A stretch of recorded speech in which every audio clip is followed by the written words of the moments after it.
Warning: some contents may be disturbing. Viewer discretion is advised.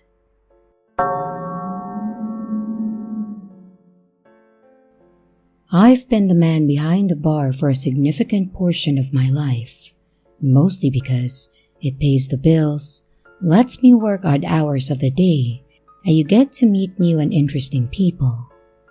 Though that last one may have varying definitions for some people out there. But honestly, I've met some really cool people, and even a handful of celebrities while serving drinks, and I dig it. Of course, you have the occasional crappy patron, and sometimes you have to deal with fights. But most bars and clubs hire the big muscle guys to take care of those problems. So, you just have to be smart enough not to get involved and to inform security if things get out of hand. The bar I work at has a small radio system for the employees of the club. Basically, it's a walkie-talkie system that allows us to contact each other without having to leave our stations. If I have a customer wanting to know where their deep-fried cheese curds are, I can grab the radio and ask the kitchen for an estimated time of arrival. If we have a band playing, I can radio over to the booth and let them know what it sounds like from my side.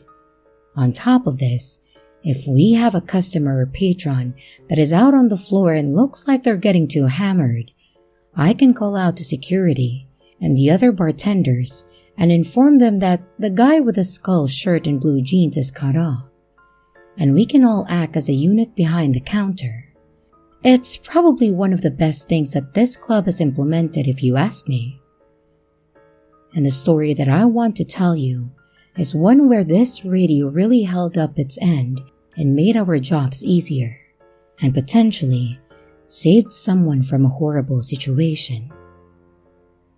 This was several years ago. It was a pretty typical night. I think there was some DJ playing a dance set for the bar, and quite a few patrons were out that night. Whenever we have DJs, we usually get a bunch of couples out wanting to get wasted and have fun, first dates, and for some reason, a lot of middle-aged women that get super loud. The people that were involved in this were probably in the first or second category, but it was a group with 2 guys and 2 ladies. One of the couples walked up to the bar. The young lady ordered, I think, a strawberry daiquiri, and he ordered a couple of shots for their friends over on the other side of the room. She pulls out her credit card and asks me to start a tab for them. I grab it and ask for her ID, all the basic stuff, and she checks out and all goes as expected.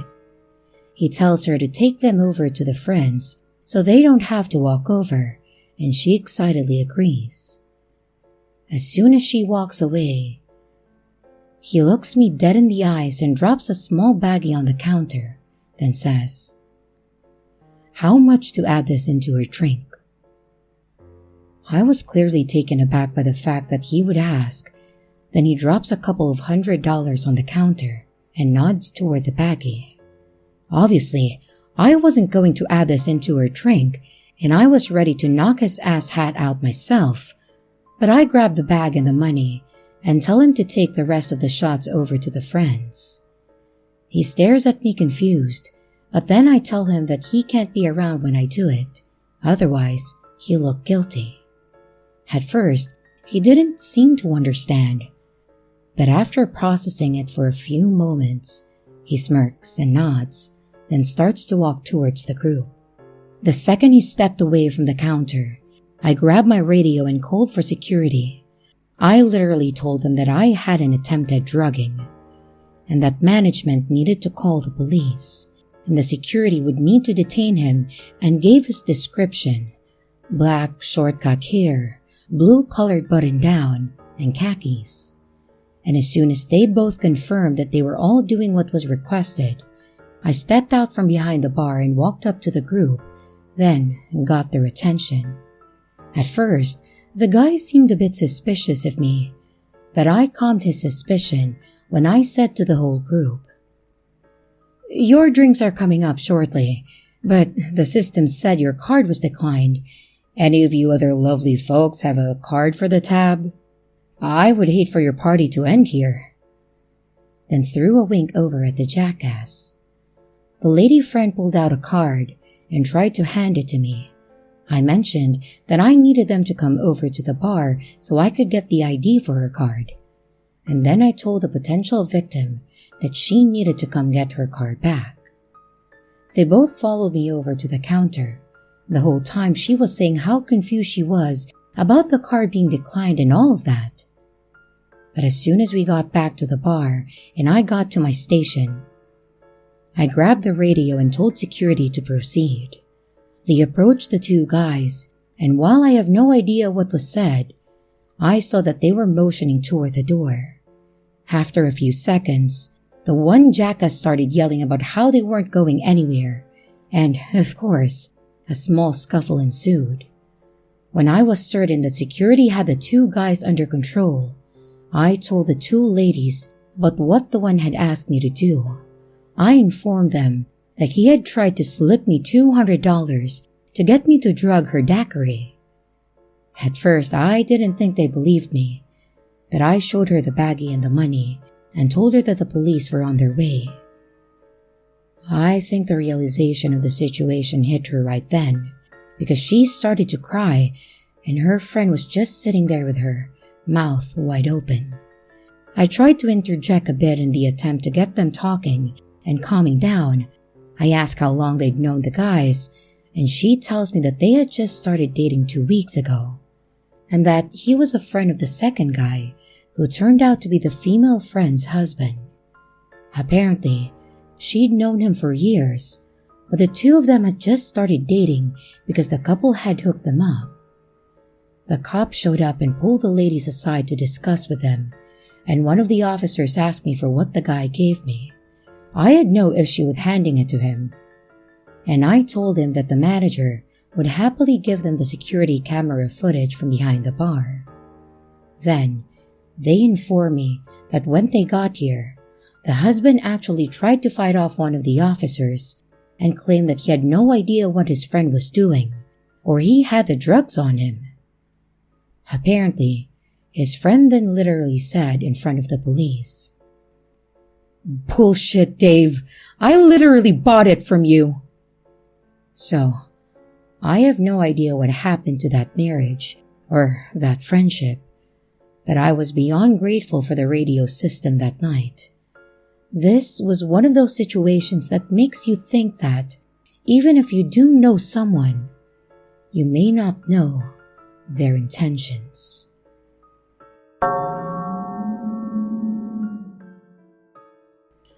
This story happened about a year ago when I was a bartender up in the northeast part of the US. I'm not going to give a specific location for privacy reasons. Just know that it was a fairly decent part of the country and a fairly decent part of the state. The bar itself wasn't one of those snooty high-class joints where people dress in shiny clothing to go to, but it did have standards, in that people were expected to act civilized and know when to cut themselves off.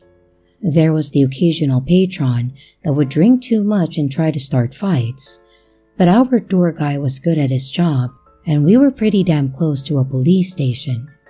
My point is, if they got out of hand, it wasn't long before we had them under control.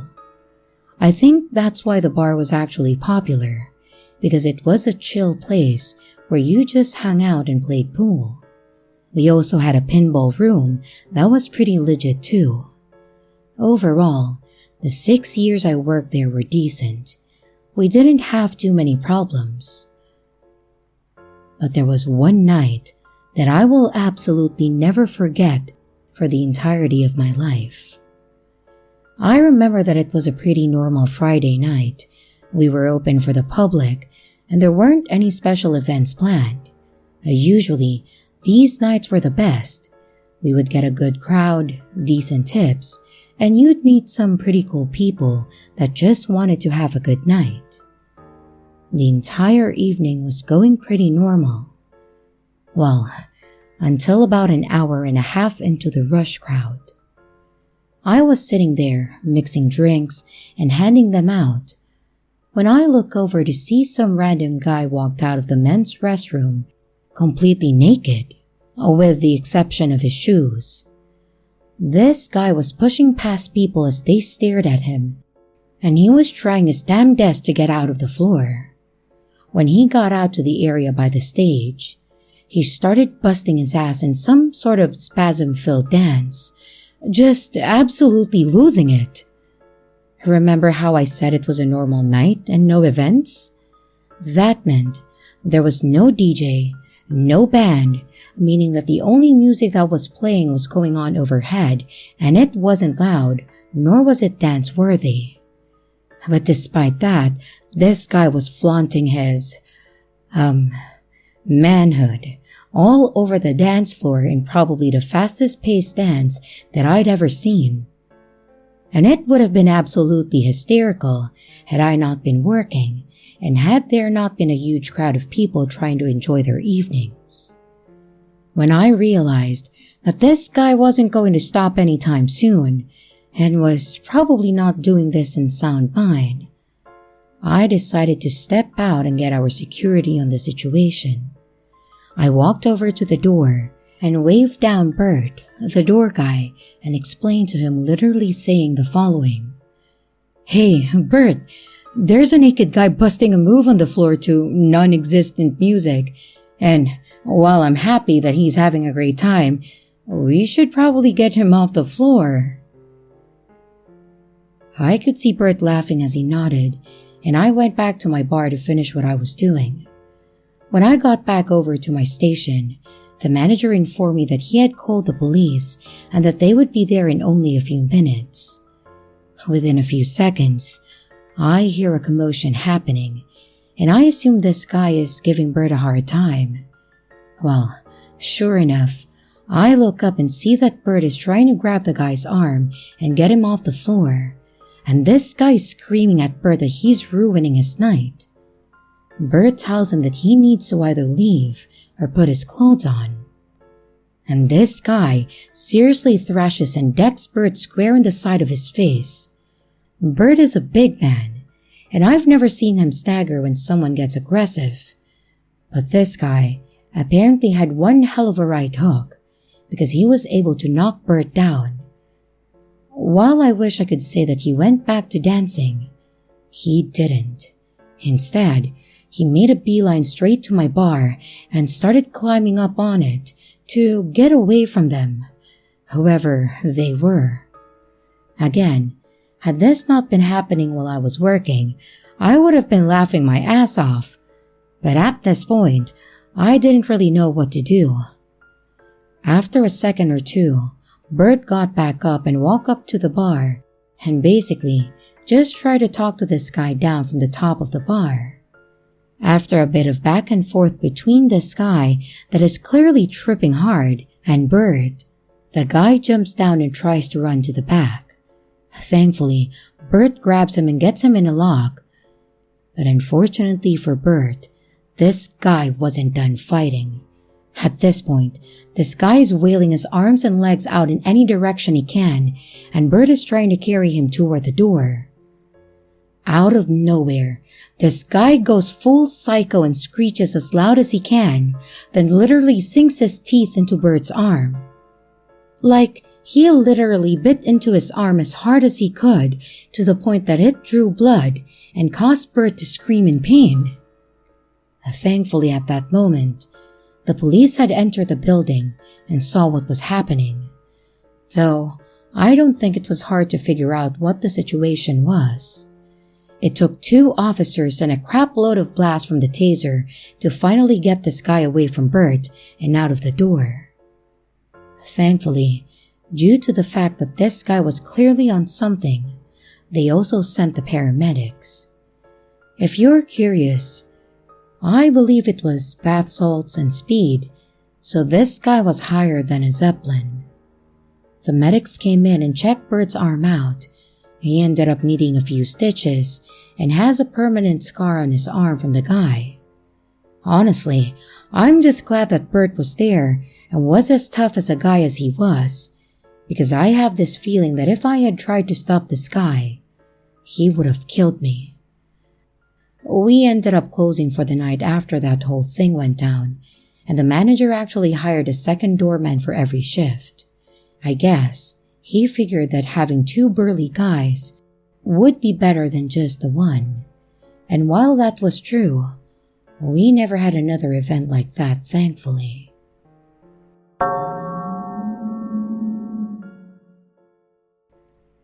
I used to be a bartender for some trashy dive in the middle of nowhere, Missouri.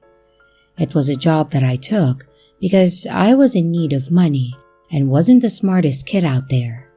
Not saying bartenders are stupid or anything like that. What I'm saying is that this bar would hire anyone that knew how to use a shot glass. Basically, if you could hold a glass bottle and pour it into the little cup, you could have a job. One would think that the fancy drinks may require a bit more dexterity or understanding. And you'd be right, but this bar was in a part of the town where no one orders drinks with color that wasn't caramel. I think that pretty well explains the place as well as the clientele. Truckers, bikers, some tweakers, the best of the best. But hey, at least we had live music sometimes. I worked at this bar for a few years actually, and mostly because the money was enough to pay my rent. To tell you when I worked there was at that time before Lyft or Uber, back when you had to actually have the number of a taxi company. You had to call them to get someone out, and then they would send the little yellow car to come get you, or whomever. Most of the people that came into our bar would get what they wanted, drink, and then get out. Most of them could take care of themselves, whatever that meant to them, be it a designated driver or just self-control.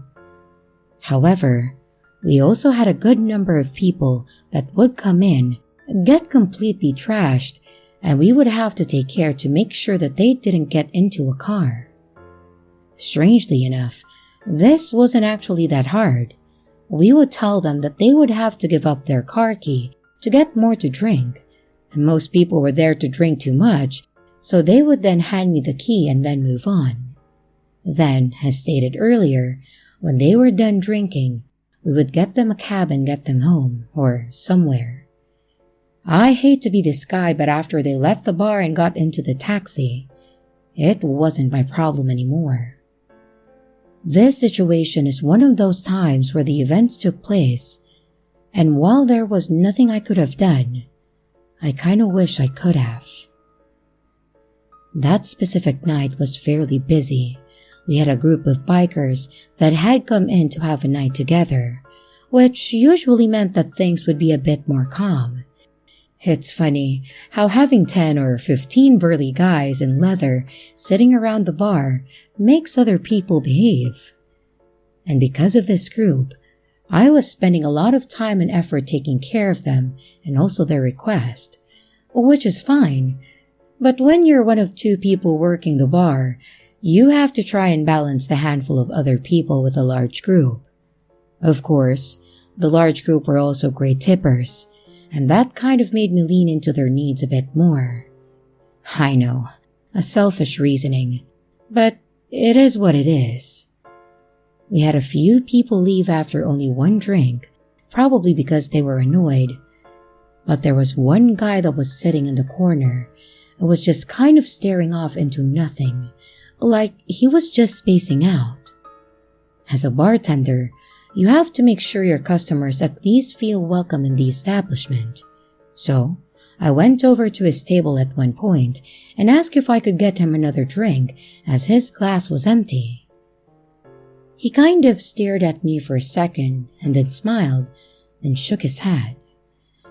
I could tell that something was up with him, so I paused and decided to go ahead and talk to him for a moment, asking if he was all right.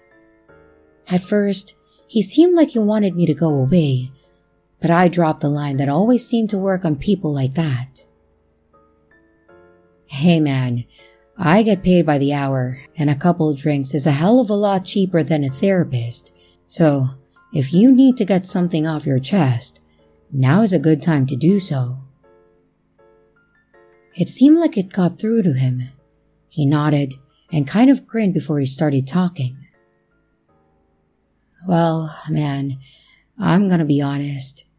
Today was probably the worst day that I could have had in a very long time. I was actually fired from my job for the last 9 years today because I made a single mistake that cost the company a couple of grand." I was used to hearing the "I got fired today" kind of stories, and I could tell that this guy was stuck in his own head and needed someone to talk to. So I pulled a chair and decided to sit and listen for a moment. I told him to keep going. The talking it through would help him in the long run. He laughed a bit and then he kept talking. "It was a really stupid moment. I messed up and my boss had to fire me. He had no choice. And now I'm sitting here spending what little money I had trying to feel a little more numb than I was already, so that I can go home and tell my girlfriend that I don't have a job anymore." I could tell that this was really hurting him at this point. You know that look people get when they want to break down but are holding it back? That was the exact look that this guy had. I asked him what he was drinking, and he told me that he couldn't really afford another one at that moment. I told him that it was on me in celebration. He kind of stared at me for a moment, and I told him that it was to celebrate the future, because while that situation sucked, things would get better, and it was better to believe that the future was worth celebrating than to wallow in the pain of the moment. A side note, yes, being a bartender made me a philosophical person, and I was damn good at it. I then told him that even if he was struggling at the moment, he wouldn't just be broke forever. And I told him to just remember me when he became a millionaire, unless it was from robbing a bank, in which case we've never met. If nothing else, I got a bit of a chuckle out of him, and that was all that I needed. He smirked and told me that he had a Jack and a Coke. I told him that I'd get him a new one. I went back to the bar and did so. He thanked me and told me that he would remember that in the future. I told him no problem and told him to try and have a good evening. He nodded, and I went back to my bar, taking care of the bikers and the handful of other people that came in. After about 20 minutes, I looked over and he had left. I cleared and wiped down the table, and I kind of moved on from there. And that was until about 10 minutes later. I was clearing out a couple of tabs when the doorman ran in and told me to call the cops. I asked what was up, and he told me that someone had just robbed the convenience store across the road. Obviously, I grabbed the cordless and rang 911, explaining what just happened. They told me that there was a unit that was pulling up to the location and that they were likely going to ask some questions. I told them that it was fine, and then as the officer pulled up, they advised that we could disconnect. Long story short, the officers arrested the guy, and they came over and asked us a few questions. After asking us about what we saw and talking to us about the event, we came to find out that the guy that robbed the store was the guy that had gotten fired. For whatever reason, he left the bar, went over to the convenience store, and apparently he held it up, demanding the money from the store. When the cashier fought him, he took a knife out and stabbed the cashier several times. What's even worse, that wasn't the first place he had robbed that evening, and our bar was actually on his original list. When he saw the bikers, he decided it wasn't worth it. The whole story about being fired was a lie, and the reason he was distraught was because his plan had been foiled by a group of bikers. So, in the end, the guy that I was nice to would have shoved a knife to my face to rip some cash from the register had we not had a bunch of bikers in the place. And my judge of character was apparently way off on this guy. If anyone's curious, the clerk at the store survived and the guy went to prison for a very long time. I worked at the bar for a few more years, but after that night, I was actually rather elated every single time that the biker group came in. And here are the top comments from my last video.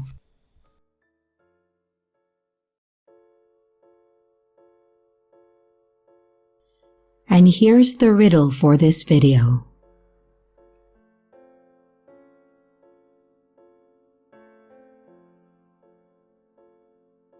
Hello everyone, it's your creepy sister here.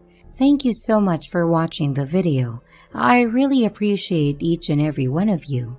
But I would also like to thank my amazing patrons, my top tippers, and my dearest channel members. Thank you very, very much. I really appreciate it with all of my heart. If you want to support the channel further, you could also choose to become a patron, a tipper, or a channel member. But remember, it's appreciated, but never a requirement. I would also like to announce that we have merch now. The link is in the description of the video, along with all my other social media links, like my Discord server, Twitter, Instagram, and others. You can connect with me and send your stories there. And don't forget to like and subscribe if you haven't yet, and comments are highly appreciated. And remember, your fear feeds me.